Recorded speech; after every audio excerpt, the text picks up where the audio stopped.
How's it going, everyone? Welcome back to another video. Today, whoever solves the upgraded version of the BOBOVR F2. So without further ado, let's get right into it. Now, if you guys remember, we have reviewed the original F2 a couple months back. It worked pretty great, and basically, it's a facial interface that has a built-in cooling fan that not only stops your lenses from fogging up, but it also provides you with a much better, comfortable face pad when compared to the original stock pad. So it was a pretty great deal, a 2-in-1. You stop your fogging while also improving upon the comfort level, which was awesome. But of course, the original release did have a couple issues. Now in my case, the system was a bit too loose. Again, this is because I got an early unit. However, some people complained that the system here was a bit too tight, specifically with the actual fan. So this is the fan unit, it is rechargeable, and it basically clips in just like so, with a gap in the middle for a center strap. So most people had issues where this part was actually too tight. So I've been told they have actually addressed that issue and completely revised the mounting system. Not only that, but they have also improved upon the face pad, which is pretty important, and quite possibly the actual mounting to the headset itself. Now this is actually an issue with most face pads that I've experienced, and it kind of has to do with the original design of the Quest. But that said, enough talk, let's go in and unbox it. First off, you'll get a big microfiber cloth, which is very handy, a colored manual, going over the setup process, charging instructions, and specifications. Pretty straight to the point. Next up, we have the cooling fan, as well as a Type-C to Type-C cable to charge the actual unit. Now here it is side by side, and as you can see, this time we have some magnets on the upgraded model. Pretty similar on top, except for the LED now, it's much smaller, and the fan grills are pretty similar. Here they are from the side, as well as the control side. So it seems like the new unit is out of battery, so let me go ahead and charge it up and it'll be back in just a bit. And you know what? It does actually feel a bit heavier, so let me go ahead and weigh it out. 31 grams. And here's the new one. 32 grams. Okay, so here is what we have here. So here's the old one and here's the new one. The old one actually has hard plastic. It's not very flexible, but it keeps the face pad looking pretty fresh. However, with the new one, it's actually a much more flexible material. It is hard on this edge, however, right around here it changes to a rubber material, which in theory should make it much more pliable and conform to your face much easier without too many pressure points. Here we have some branding on the actual pad. And as for the material, it does feel much more comfortable than the original one. So let me go ahead and peel this off and take a look at them side by side. So we have the old one on the right and the new one on the left. And the old one, it does look like it has a bit more padding. Now with the old one, there's some kind of backbone that kind of supports the shape of the overall pad. However, with the new one, the backbone here is much more flexible and does not make any noise and much more pliable. It's hard to tell which one is going to be better until we try it out.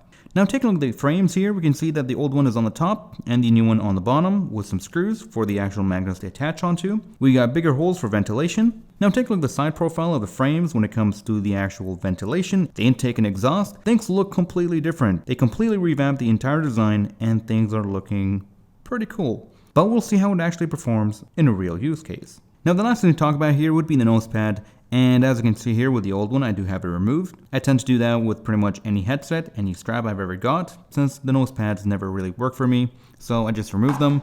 They kind of get annoying. Now with the new one, it actually comes pre-attached, and it seems like it is part of the entire frame, which is pretty interesting. So if you wanted to remove it, you can't really put it back on without completely destroying the structure of the actual pads. So if you're going to remove these, it's going to be a permanent fix. With the old one, you actually had to attach it yourself, and it attached on the front, and it kind of falls off sometimes, it gets in the way, and it wasn't all that great. So we'll see how much better this design is. And finally, before we go ahead and test it out, let's go in and see how strong the actual attachment system is for the main facial interface.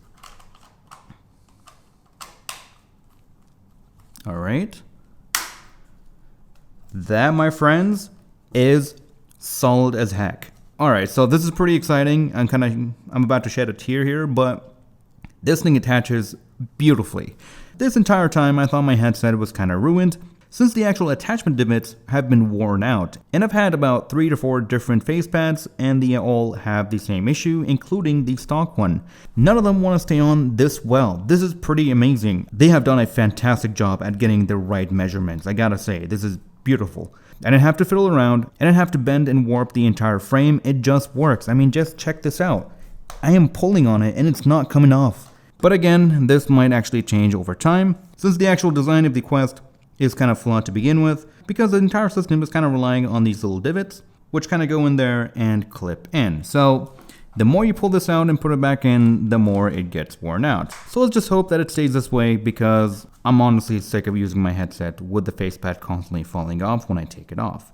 So anyways, let's go ahead and test it out, and we'll be back in just a bit. And we're back. And what can I say other than the system has been improved, but there has been one slight step backwards for specific people. And those people happen to be the ones that use prescription lenses, such as I. So you're probably asking, what's the issue? Well, it's just the padding. The padding on the new one does feel slightly more premium. However, at the same time, it is slightly less thicker. And what ends up happening, at least in my case, is that your eyelashes and eyes might start touching the lens. And that is just something that I have to deal with. But thankfully, personally, I do have the older model facepad, and I can go ahead and just slap it on there, and I'm pretty much good to go. The flexible frame is a nice addition. The nose flaps here are pretty great. They're solid, of course, they're not coming off, and at the same time, they don't get in the way. They're pretty comfortable, unlike a lot of other headsets and nose pads in the past. The magnetic system here works pretty well, and yes, you could use your old one here, so you can have two different sets and just swap them out. Now you're probably asking, is there anything to talk about when it comes to the actual power and the internals of these systems? Well, in terms of power output, they're about the same. Doing my little half-ply paper tissue test, it doesn't seem like there's any difference, but it does maybe feel like this one has a slight edge. And we're going to find out by taking them apart. So let's get into it. So we got a bunch of screws on the inside. Pretty surprising, but hey, it makes it pretty solid. Alright, so here are the internals of the new F2, and things look pretty clean, pretty straightforward. We got the battery, we got the fan, and the circuit board. Very nice clean work. We got quick disconnects for the circuit board, even though this is something that rarely anyone will open up. Really appreciate that in the fine detail. Definitely some nice work on the engineering side. Here we have the 3.7 volt, 300 milliamp hour battery. We can see it's a brand new one, 2022 May. Pretty damn recent. And with that said, let's go ahead and open up the old one. And here we have the old one. So the battery here is also 3.7 volts, 300 milliamp hours, 2021-06. So this battery is exactly 1 year old, and things look pretty much the exact same. Let's take a look at the circuit board. It does seem like the switch here has some slight corrosion, could be from the moisture. And here's what that looks like side by side. I'm going to assume that not a whole lot changed. And we can confirm that by the circuit board revisions, that they are the exact same.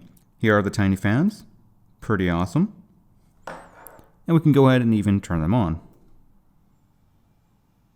And with that said, that's pretty much it for this video. Really appreciate the clean PCB design.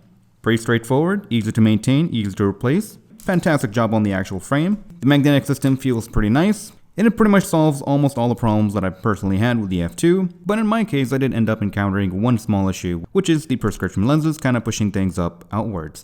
So for me personally, I just slapped on the pad from the old F2, and if I didn't have that, I would just slap on some other facepad from another headset from years ago. So yeah, that is all for this video. Hope you guys have enjoyed it. If you have any questions, do let me know in the comment section below. So thank you all for watching, and I'll see you guys in the next one.